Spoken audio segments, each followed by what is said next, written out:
Hi മക്കളെ, SSLC examination ഒക്കെ കഴിഞ്ഞു. ഇനി നമ്മുടെ അടുത്ത സ്റ്റെപ്പ് എന്ന് പറയുന്നത് +1 കടക്കുക എന്നുള്ളതാണ്.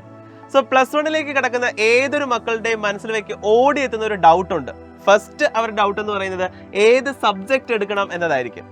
സയൻസ് എടുക്കണമോ, കൊമേഴ്സ് എടുക്കണമോ, ഹ്യൂമാനിറ്റീസ് എടുക്കണമോ, അങ്ങനെ കുറേ ഡൗട്ടിലായിരിക്കും അവർ നിൽക്കുന്നത്. അതിനേക്കാൾ ഉപരി ഈ സയൻസ് എടുക്കാമെന്ന് തീരുമാനിക്കുന്ന മക്കളുടെ മനസ്സിലേക്ക് മറ്റൊരു ഡൗട്ട് കൂടി എത്തുന്നുണ്ട്. അതായത് അവർ ബയോളജി സയൻസ് എടുക്കണമോ അതോ കമ്പ്യൂട്ടർ സയൻസ് എടുക്കണമോ, ഏതാണ് എളുപ്പം, ഏതിനാണ് ഫ്യൂച്ചർ ഉള്ളത്, ഏതിനാണ് സ്കോപ്പ് ഉള്ളത് എന്നൊക്കെ ചോദിക്കുന്ന ഒരുപാട് കുട്ടികളുണ്ട്. അപ്പോൾ ഈ ഒരു ചോദ്യം അഡ്രസ് ചെയ്യാൻ വേണ്ടിയിട്ടാണ് ഞങ്ങൾ ഈ വീഡിയോ ചെയ്യുന്നത്. ഞാൻ ബയോളജി സയൻസിനെ കുറിച്ചായിരിക്കും പറയുന്നത്. ഞാനാണെങ്കിൽ computer science, of course. Yes. അപ്പോൾ ബയോളജി സയൻസ് ആണോ കമ്പ്യൂട്ടർ സയൻസ് ആണോ എളുപ്പം എന്ന് നിങ്ങൾക്ക് ഡിസൈഡ് ചെയ്യാൻ ഈ ഒരു വീഡിയോ വളരെയധികം ഉപകാരപ്രദമായിരിക്കും. സോ ആദ്യം ബയോളജി സയൻസിനെ കുറിച്ച്. മക്കളെ, ബയോളജിയിൽ +1 നിങ്ങൾ വരുമ്പോൾ 19 ചാപ്റ്റർ ആണ് ബയോളജിയിൽ നിങ്ങൾക്ക് പഠിക്കാനുള്ളത്. ഈ ചാപ്റ്ററിന്റെ എണ്ണമൊന്നും കേട്ട് നിങ്ങൾ പേടിക്കുന്നത് വേണ്ട. എല്ലാം ചെറിയ ചെറിയ ചാപ്റ്റേഴ്സ് ആണ്. ഒരു ടെക്സ്റ്റ് ബുക്ക് മാത്രമേ ഉള്ളൂ. ഇപ്പോൾ ഫിസിക്സിലും കെമിസ്ട്രിയിലൊക്കെ 2 ടെക്സ്റ്റ് ബുക്ക് വെച്ചുണ്ട്. അത്രയൊന്നുമില്ല, ഒരൊറ്റ ടെക്സ്റ്റ് ബുക്കേ ഉള്ളൂ. 19 ചാപ്റ്റർ ആണ് പഠിക്കാനുള്ളത്. അതിനകത്ത് കുറേ ക്ലാസിഫിക്കേഷൻസും പിന്നെ അതുപോലെ തന്നെ ടാക്സോണമി, അതുപോലെ നമ്മുടെ anatomy, morphology, human physiology, plant physiology, ഇതൊക്കെയാണ് ഇതിനകത്ത് വരുന്ന ടോപ്പിക്സ്. ഇതിൽ കുറേ കാര്യങ്ങൾ നിങ്ങൾ ഓൾറെഡി നിങ്ങളുടെ 8ലും 9ലും ഒക്കെ അവർ പഠിച്ച കാര്യങ്ങളാണ്. ദെൻ അത് കഴിഞ്ഞ് 12th വരുമ്പോൾ ഭയങ്കര ഈസിയാണ്. കാരണം നമുക്ക് human reproduction, genetics, then applications of biology, ecology, ഇങ്ങനെയുള്ള കുറേ ചാപ്റ്റേഴ്സ് ആണ്. അപ്പോൾ കമ്പാരിറ്റീവ്ലി 11നെക്കാളും എളുപ്പമാണ് 12th എന്ന് പറയുന്നത്. സോ ബയോളജി ഒരു ചാപ്റ്റേഴ്സിന്റെ ഔട്ട്ലൈൻ നിങ്ങൾക്ക് കിട്ടിക്കാണും. +2 വെറും 13 ചാപ്റ്റേഴ്സേ ഉള്ളൂ. അപ്പോൾ അങ്ങനെയാണ് ബയോളജിയുടെ ചാപ്റ്റേഴ്സിന്റെ ഒരു ഡിസ്കഷൻ വരുമ്പോൾ ടോപ്പിക്സ് ഒക്കെ പഠിക്കേണ്ടത് ഇതൊക്കെയാണ് വരുന്നത്. ഇതിൽ പലതും നിങ്ങൾ 8ലും 9ലും ഒക്കെ പഠിച്ചതിന്റെ കണ്ടിന്യൂവേഷൻ ആണ് നിങ്ങൾ 11ലും 12ലും പഠിക്കാനായിട്ട് പോകുന്നത്. ഇനി കമ്പ്യൂട്ടർ സയൻസിനെ കുറിച്ച് അനസാർ എന്ന് പറയും. സാറേ, കമ്പ്യൂട്ടർ സയൻസ് എന്ന് പറഞ്ഞാൽ നിങ്ങൾ കഴിഞ്ഞ കൊല്ലം പഠിച്ച കൂട്ട് ഡ്രോയിങ് മാത്രമല്ല, പ്രോഗ്രാമിങ് കോൺസെൻട്രേറ്റ് ഉള്ള ഒരു സെക്ഷൻ തന്നെയാണ് +1 +2 കമ്പ്യൂട്ടർ സയൻസ് എന്ന് പറഞ്ഞാൽ. ഫുള്ളി, അതായത് ബേസിക് പ്രോഗ്രാമിംഗ് മുതൽ അങ്ങ് അഡ്വാൻസ്ഡ് പ്രോഗ്രാം വരെ വൃത്തിയായിട്ട് പഠിപ്പിക്കുന്ന ഒരു സിലബസ് തന്നെയാണ് +1 +2 കമ്പ്യൂട്ടർ സയൻസ് എന്ന് പറഞ്ഞാൽ. ഓക്കെ. അപ്പോൾ ഈ +1 +2 കമ്പ്യൂട്ടർ ബേസിക് ചാപ്റ്റർ എന്ന് പറഞ്ഞാൽ കുറച്ച് അഡീഷൻ, സബ്സ്ട്രാക്ഷൻ കാര്യങ്ങൾ വരുന്നുണ്ട്. അത് കുറച്ച് ടഫ് ഒന്നുമല്ല, കുറച്ച് ഒരു സിമ്പിൾ അരിത്തമെറ്റിക് കാൽക്കുലേഷൻസ് മാത്രമേ വരുന്നുള്ളൂ. പിന്നെ അങ്ങോട്ട് ഒരു 3rd ചാപ്റ്റേഴ്സ് വരുന്ന പക്ക പ്രോഗ്രാമിംഗ് ആണ്. കാരണം +1 +2 കമ്പ്യൂട്ടർ സയൻസ് ഉദ്ദേശിക്കുന്നതാണ് പ്രോഗ്രാമിംഗ് ആണ്. എങ്ങനെ ഒരു സോഫ്റ്റ്വെയർ ഡെവലപ്പറെ ഒന്ന് ക്രിയേറ്റ് ചെയ്തെടുക്കാം എന്ന് പറയുക തന്നെയാണ് ഈ പറഞ്ഞ +1 +2 കമ്പ്യൂട്ടർ സയൻസ് ഉദ്ദേശിക്കുന്നത്.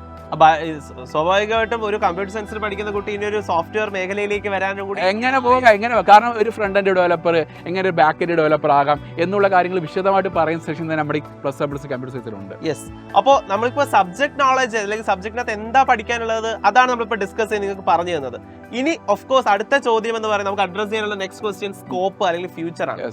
ബയോളജി സയൻസിനെ കുറിച്ച് പറയുമ്പോൾ മക്കളെ, ബയോളജി സയൻസ് ആണ് ഏറ്റവും കൂടുതൽ മേഖലയിലേക്ക് നിങ്ങൾക്ക് കടന്നു പോകാൻ സാധിക്കുന്ന ഒരു വലിയ സബ്ജക്ട്. കാരണം ബയോളജി സയൻസ് പഠിച്ച കുട്ടിക്ക് ഏത് മേഖലയിലേക്കും കടന്നു പോകാൻ സാധിക്കും. ഇത് ബയോളജി സയൻസുകാർക്ക് മാത്രമുള്ള ഒരു ബെനിഫിറ്റ് ആണ്. കാരണം അവർക്ക് കമ്പ്യൂട്ടർ സയൻസ് പഠിച്ച കുട്ടിയുടെ മേഖലയിലേക്കും കടന്നു പോകാൻ സാധിക്കും. ബയോളജി സയൻസുകാർക്ക് മാത്രമുള്ള മെഡിക്കൽ ഫീൽഡിലേക്കും പോകാനായിട്ട് സാധിക്കും. അപ്പോൾ ഏത് മേഖലയിലേക്കും കടന്നുകയറ്റക്കാരായിട്ട് പോകാൻ സാധിക്കുന്ന ഒരു വിഭാഗമാണ് ആക്ച്വലി ബയോളജി സയൻസ് എന്ന് പറയുന്നത്. ദർ ഈസ് നോ ബാരിക്കേഡ്, ഒന്നും തന്നെ ഇല്ല. ഏത് മേഖലയിലേക്ക് നമുക്ക് പോകാം. അതുകൊണ്ട് തന്നെ സ്കോപ്പ് അല്ലെങ്കിൽ ഫ്യൂച്ചർ എന്ന് പറയുന്നത് ബയോളജി സയൻസിന് അല്പം കൂടുതലാണ്. അതുകൊണ്ട് മാത്രമായിരിക്കാം, അല്ലെങ്കിൽ അതുകൊണ്ട് തന്നെ ആയിരിക്കാം ഏറ്റവും കൂടുതൽ കുട്ടികൾ ബയോളജി സയൻസ് ഓപ്റ്റ് ചെയ്യുന്നത്. അതെ. അതുപോലെ തന്നെ കമ്പ്യൂട്ടർ സയൻസിനും അതിൻ്റെതായിട്ടുള്ള ഓപ്ഷൻസ് ഉണ്ട്. കമ്പ്യൂട്ടർ സയൻസ് പറഞ്ഞാൽ ഒബ്വിയസ്ലി നിങ്ങൾ പഠിക്കുന്ന പ്രോഗ്രാമിൽ C++ ആണ്.